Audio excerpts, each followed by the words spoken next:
and jump right into things, guys. You know, we talked about all throughout this week. We talked about the 7 pillars within Believe Nation, and one of the major pillars, all of them are major, but one of the major pillars is leadership, and not just leadership, but leadership development, growth in that area of your life. Because I believe that leadership affects every area of your life. It affects the area in your family. It obviously affects the area in your business, your finances, and we've got someone that I'm at a loss of words, just because I know the impact that he's had, not just on my life, but millions of people, tens of millions of people. You don't go through leadership, you don't learn anything about leadership within the last, I would say, 30, 40, 50 years, and you haven't learned quite a bit or a lot from John C. Maxwell. You know, it's amazing. There was a chance for me to actually speak with him on stage some years back, but for one reason or another, I was denied that access to that, and that's a story for another day. But it's exciting to see everything come back full circle at the right time, and to know that he's going to be at the event, the I Believe experience, the Leader's Edge. It's just a privilege. I can't say enough. I'm at a loss of words. I'm gonna go ahead and bring him on the call here. There are no words to actually introduce this gentleman. I believe that he is the greatest leadership leadership coach, teacher, developer of our time. And John C. Maxwell, how are you doing, sir? Hey, I'm doing good, David. Good to be with you. Great. And I'm really looking forward. You know, in just a few weeks we're going to be together. And Yeah, yes, we are. Yes, we are. That's going to be a lot of fun. I'm looking forward to being with you, helping you, serving you, and us having some time together just to become better friends. Absolutely. I'm looking forward to that. And let me first say just thank you. You know, we haven't had a chance to actually, we took a picture together at your last event, but I didn't get a chance to really express my gratitude to you for what you've done for me, done for my family. And that's what's amazing about life, is that you can never meet a person, but through your work and through your character and who you are, you can make an impact on that person's life, and they go on and do great things. So I want to say publicly thank you, and I'm saying thank you on the behalf of tens of millions of people out there that you've impacted. So thank you for being on this live too. Thank you. It's truly, it's my joy. I'm here to serve you and all of your followers. You have terrific influence, David, and I love how you use it and leverage it to help people and make people better. And that I admire. And so to be able to come on your program and do a little Q&A, and then to be with you in a few weeks, we're just starting this journey together, my friend. Awesome. Thank you much. Well, listen, I want to jump right into it. You just said what I think is the most powerful word when it comes to leadership. You said that it's about influence, and I want you to kind of dive into that for those people that are trying to figure out really what is leadership. It can be characterized as so many different things. But in John C. Maxwell's mind, when you say leadership, what's the first thing that comes to mind? Influence. In fact, I basically say leadership is influence, nothing more, nothing less. You show me a person that has a great amount of influence, and I'll show you a person that has an incredible leadership opportunity, because people that are influenced by leaders want to follow them. They want to know a lot more about them, and so it's not title, it's not position, and it's really. And so you know, when I say leadership is influence, David, the question people then ask me is, well, then how do I develop my influence? And I think that's the real question. If I was to say I want to develop you as a leader, what I would say to a person is, what I'm going to do is I'm going to develop you to be an influential person. And there are 5 things that people do for that. And these are very simple, won't take me long. But there are 5 things that if people will do these every day, they will begin to be influential, and then they'll begin to have a tremendous leadership opportunities. So the first, and they're all about value. And so the first thing, every day, David, I value people. This is where it starts. In fact, if you don't value people, you should never lead people. I mean, you know, the worst thing a leader can do is manipulate people, take advantage of people. We see it happen all the time. And you know, there's a fine line between manipulating people and motivating people. You know, when I manipulate you, I move you for my advantage. That's always wrong. It's always wrong. When I motivate you, I move you for mutual advantage. That's always right. Yeah. So leaders have to move people, but they have to move people for the right reason. And what makes the reason right, David, is always that I value. If I value you, I will not take advantage of you. That's just a fact. So the foundation of leadership and the foundation of influence is you start by valuing everybody. You just value them. They're God's creation. You value them because of who they are. So that's where it starts. So every day I value people. Now I begin to move towards how to increase this influence. And by the way, people can tell, David, when you value them, and they can tell when you don't. Yeah. We've been around people many times where we said, wow, you know, they really don't value me as a person. So every day I value people. Number two, every day I think of ways to add value to people. And so what that means is very simple. I knew I was going to be on your program today. So how can I add value to you? What can I say? Is there something I can bring to your audience that will really help them? So I'm in the game before I ever get in the game. I'm already there thinking, and I'm saying, I'm going to be with David. How can I add value to you? I'm thinking about how to add value to you. And what this does is this makes me become very intentional in our time together. Yeah. Because I'm here for a purpose. I'm here for a purpose to add value to you. So I'm thinking, how can I add value to you?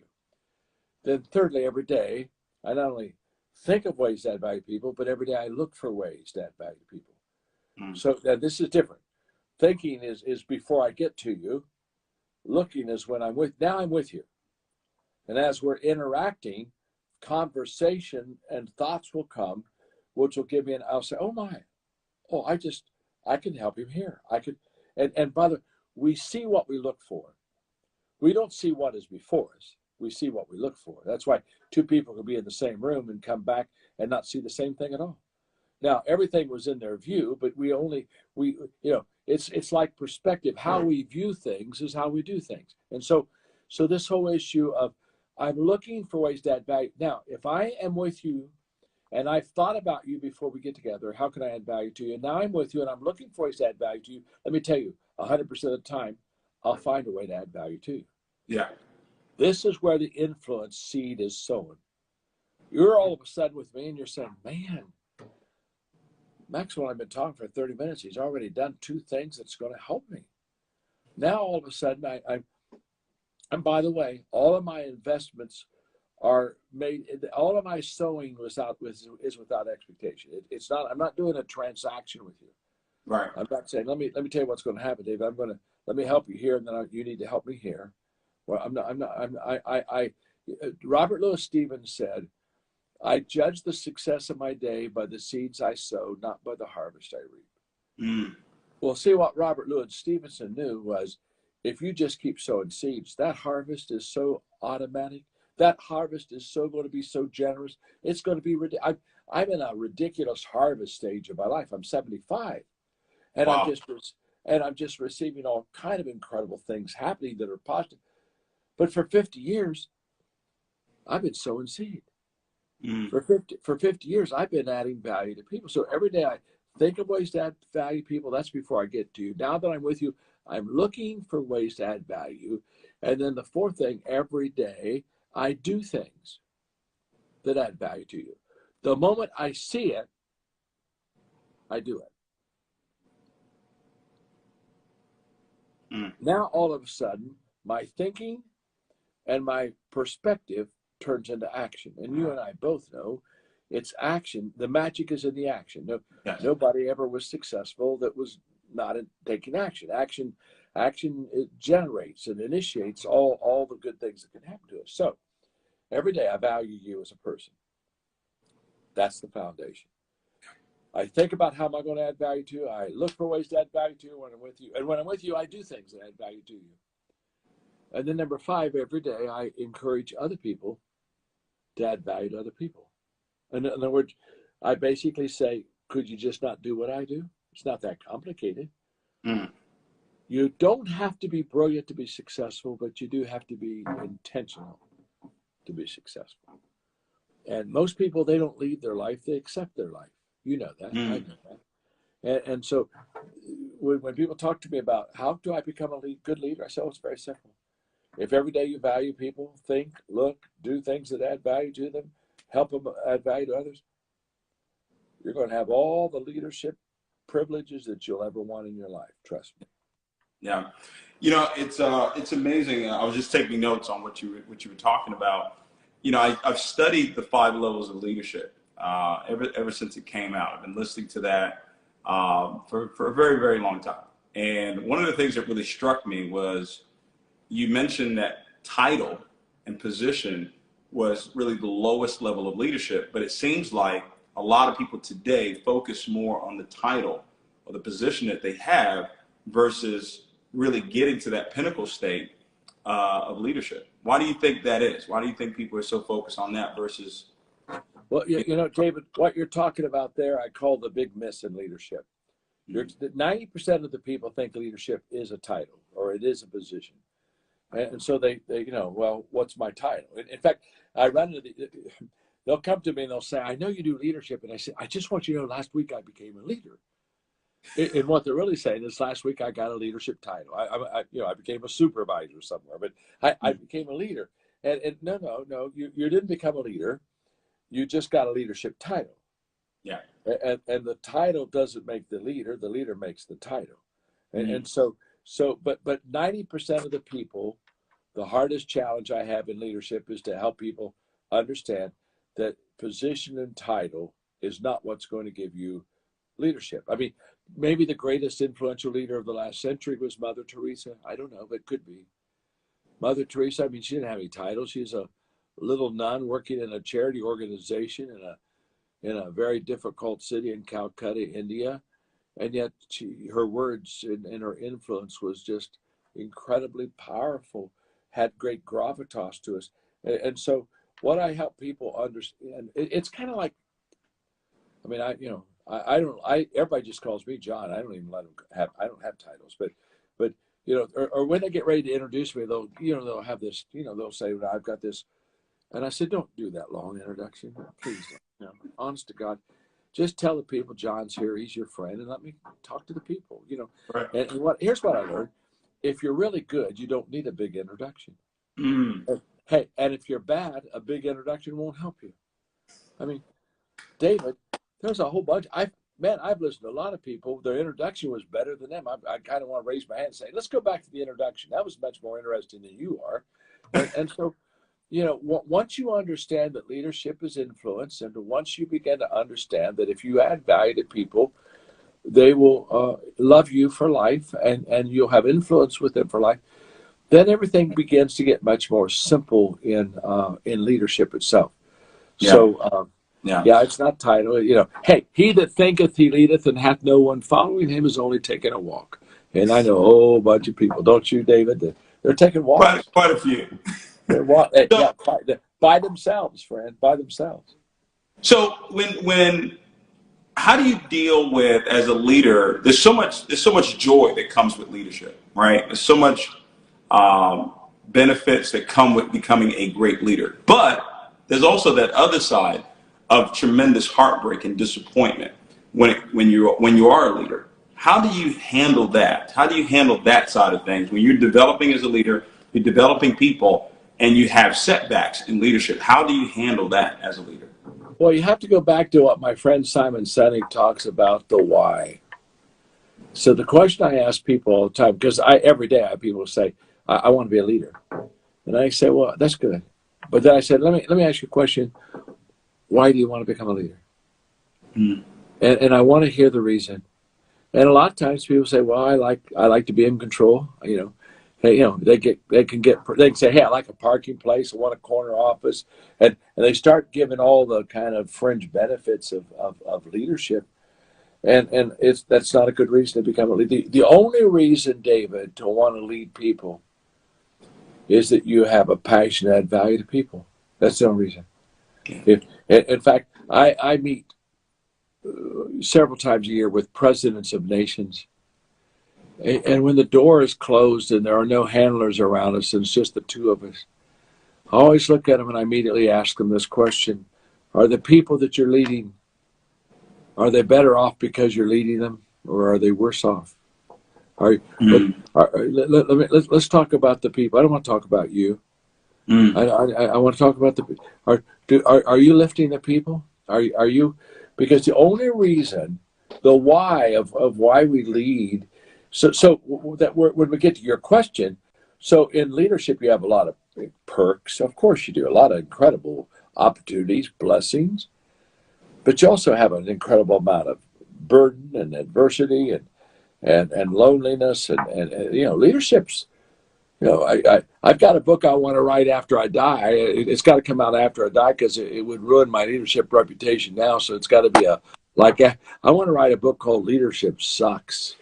Wouldn't that be a great book? I mean, I'm already writing it. It would actually be a great, awesome book. And it's all the sucking stuff that, when you lead, people say, they get you and they say, oh, it must be amazing. And all those people, I'll tell you what else is amazing.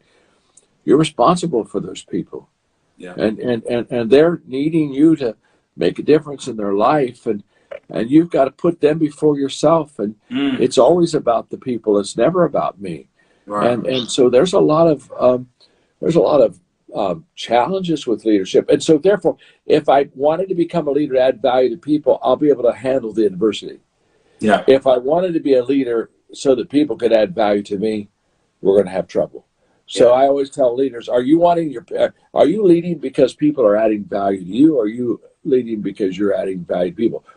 Those are two leadership worlds apart. One will serve the people well and help them and add value to the other one only serves the leader, and it always ends in not a pretty picture for sure. Yeah.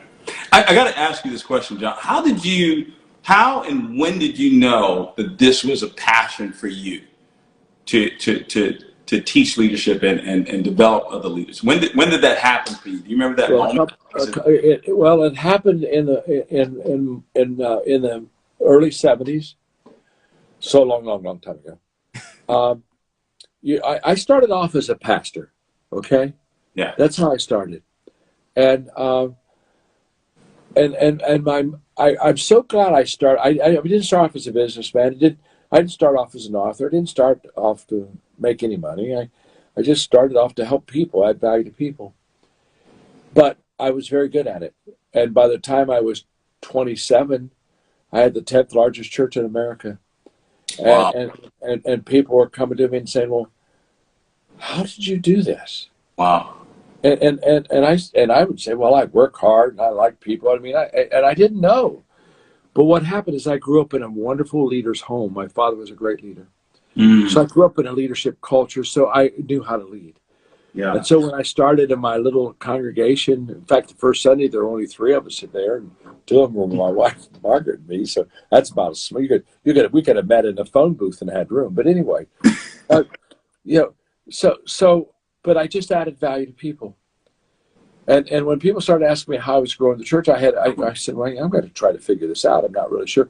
And I came to the conclusion about 1972, 73, that was life-changing. I came to the conclusion that everything rises and falls on leadership. I believe that. In fact, here's what's beautiful. In 1972, 73, that was what got me into the leadership world. I said, if it's true that everything rises and falls on leadership, what better way for me to add value to people than to teach them how to lead? Look what a beautiful world I'll give them. So I believed it then. Here's what's beautiful. Now I'm 75. I believe it more today than I did when I started. Now, that's pretty huge. Most people, as they get older, they lose their certainties. Yeah. This certainty has gotten so much bigger, it just enrages within me because I know it's because I've traveled the world. I mean, it's true in government, it's true in business, it's true in religion, it's true in education, it's true in all realms of influence. everything rises and falls on leadership. So now I'm getting this passion to learn to lead more myself and lead better. And then interestingly, on July 4th, 1976, I mean, here I am, I'm this kid, I'm still in my 20s, and I'm speaking to like 5,000 people. Now, back then, 5,000 people was a lot of people. I mean, that's huge. And while I'm speaking, I had a spiritual experience where I felt God just spoke to me very clearly and said, the rest of your life, you'll develop leaders. Your life is to be given now to leadership. And in fact, when I was driving home that day after the service, I looked at Margaret and I said, I think God talked to me today. She said, well, what did he say? I said, I think I'm to give my life to developing leaders. And then she said, well, what are you going to do about it? I said, I don't think anything. If it was God, I think he's going to open the door for me. And that week, literally 2 invitations that I'd never gotten before to come and speak at other places for leaders. And they both requested, could you talk to us about leadership because you know how to lead? Yeah. And I did those 2 events and, it never stopped. And I'm 75 and we have hundreds of requests every year to come and do leadership. So it really it's a calling to me. And it's not a career. A career you can retire from. A calling you don't retire from a calling. It's a calling, Yeah. and it's what I love. It's what I do. I'm still learning to lead. I'm still growing in my leadership. I'm still discovering and I just finished the 25th 25th anniversary of the 21 Laws of Leadership. Yeah. That's the best-selling leadership book that's ever been written. And 25 years ago, I wrote that book, and I just revised it, and I revised about 30% of it. Wow. And people say, this classic book, I revised because 25 years ago when I wrote that book, the book and I are on the same page. But David, 25 years later, look where I am. The book hasn't changed, so I had to go. In fact, if you look at anything you've done in your past, and you don't want to improve it, you're not growing. True. And so, that's that. But that's why I do leadership, and it's when I did leadership, I never knew where it would lead me. I didn't lead. I had no idea. I just knew that I wanted to write a book on leadership, and my first book wasn't very good, and it took me a long time, and I thought, well, I'll never write another book. Well, now I've written 100 books on, but what I'm saying is there's something amazing about once we start moving, the vision begins to grow, but it begins to be more clear and it begins to be more special, but it doesn't. You don't see it all on the front end. You have to move toward it. And I tell people all the time, you don't have all the answers on the front end. You're not that. You don't have to have all the answers. You just have to keep moving. The answers come to you. It's what I call advanced attraction. Advanced attraction is when I know who I am and know what I'm supposed to do, all of a sudden my mind will think things that it's never thought before. My mouth will say things it's never said before. My eyes will see things that they've never seen before.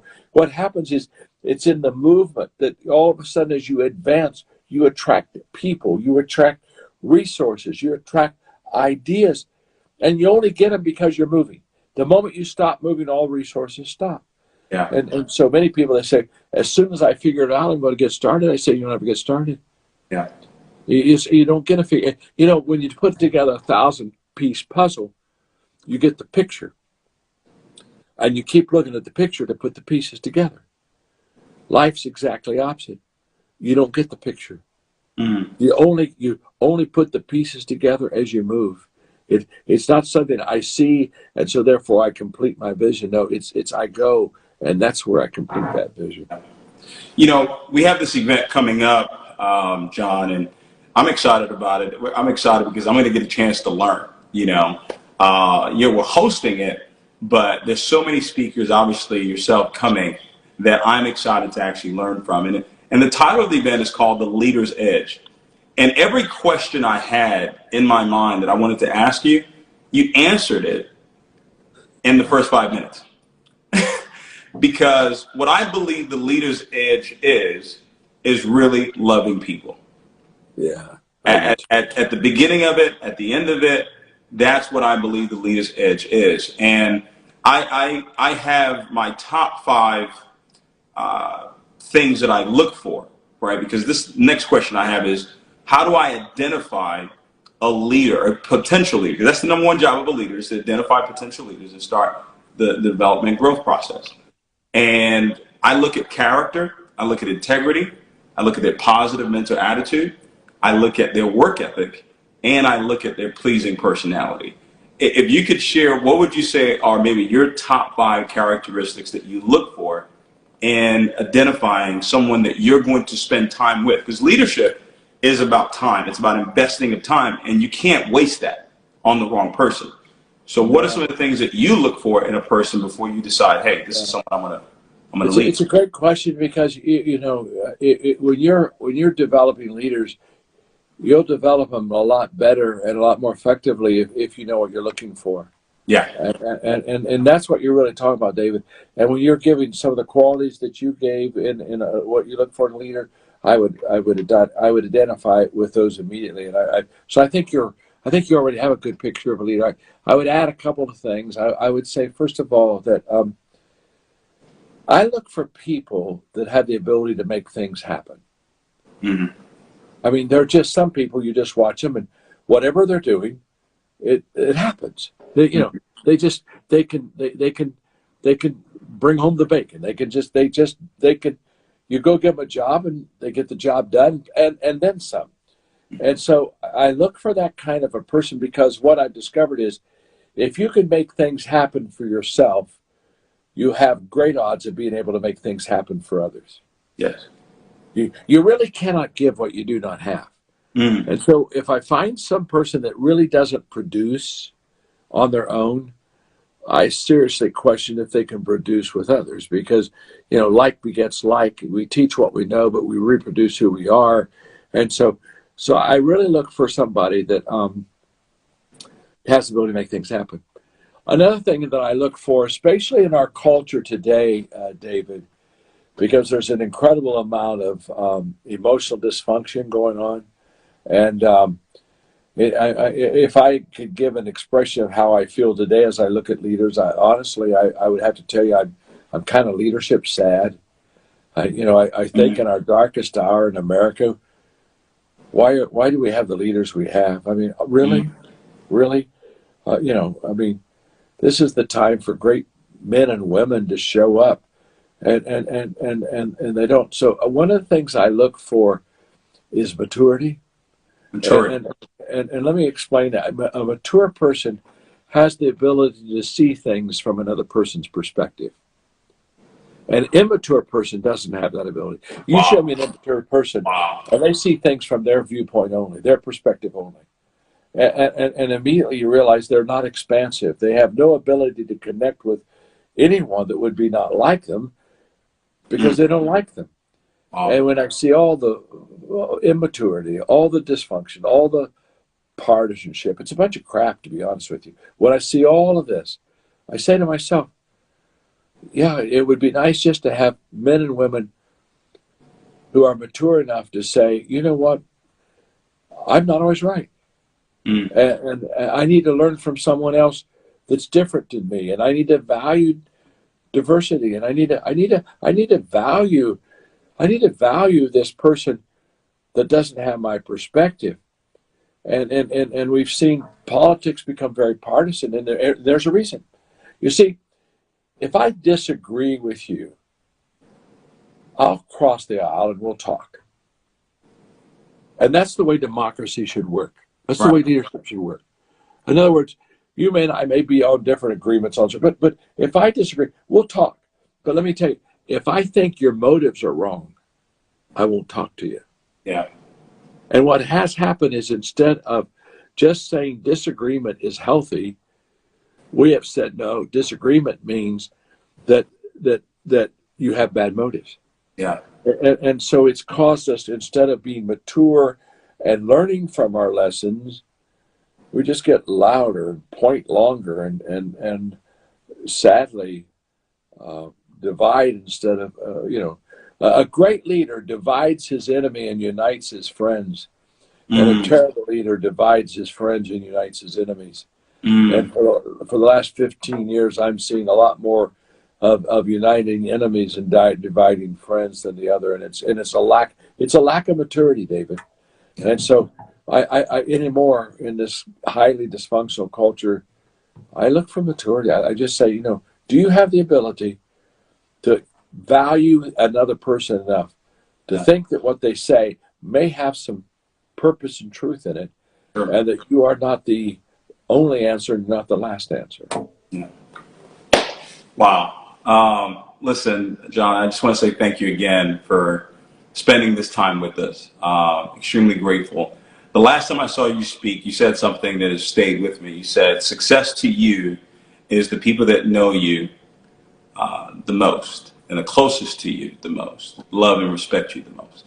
And that has stuck with me. And that's what I feel just talking to you on this live. And I can't wait to spend some more time with you and for you to be at this event, February 4th to the 6th.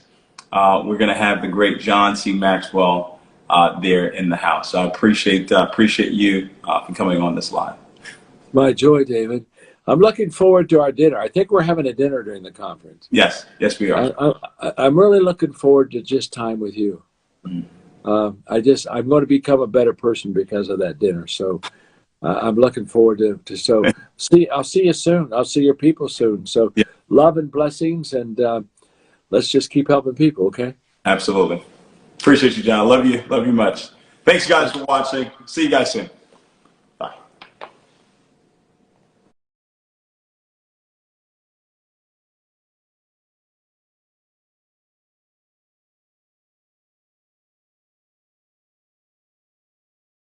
Events, go get your tickets, guys. Gold tickets are still available.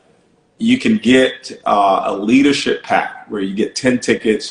We're doing something special right now where you can get 10 tickets at one time at $197. All right, at $197. Guys, take advantage of that.